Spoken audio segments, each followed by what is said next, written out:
Ce jeudi 14 décembre se déroulait le drive-in organisé par Victor 2. Nous vous proposons de découvrir cet événement, de l'installation jusqu'à la projection du film.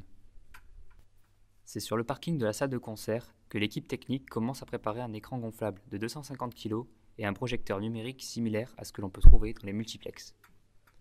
L'installation terminée, les organisateurs ont pu répondre à nos questions. Ce qui nous a donné envie de monter le projet, c'était surtout de trouver des choses originales à proposer à nos spectateurs. Et c'est vrai qu'on a un grand parking, on est excentré. Donc en fait, assez naturellement, en discutant entre nous autour d'un apéro, on s'est dit que finalement ce serait peut-être une bonne idée de proposer des projections, des drive-in à l'américaine. Par rapport à l'organisation de concerts dont on a l'habitude, c'est quand même vraiment une autre logistique. Et c'est des choses, on a commencé un peu à tâtons, on ne savait pas complètement où on allait.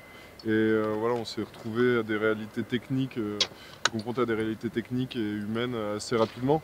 Mais finalement, on a réussi à faire quelque chose de, j'espère bien, en tout cas.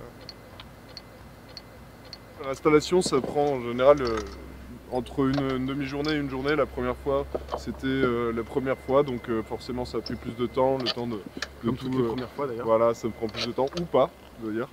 Mais là, en l'occurrence, c'est vrai que entre l'installation, le marquage au sol, le fait voilà, de mettre un écran qui fait quand même presque 12 mètres de large, le gonfler, le timer, tout ça, puis après monter le vidéoprojecteur et accueillir le public et compagnie, c'est vrai que ça prend beaucoup de temps. Donc la première fois, on a mis toute une journée et là, on a mis un après-midi. 1 heure avant la projection, les premières voitures arrivent.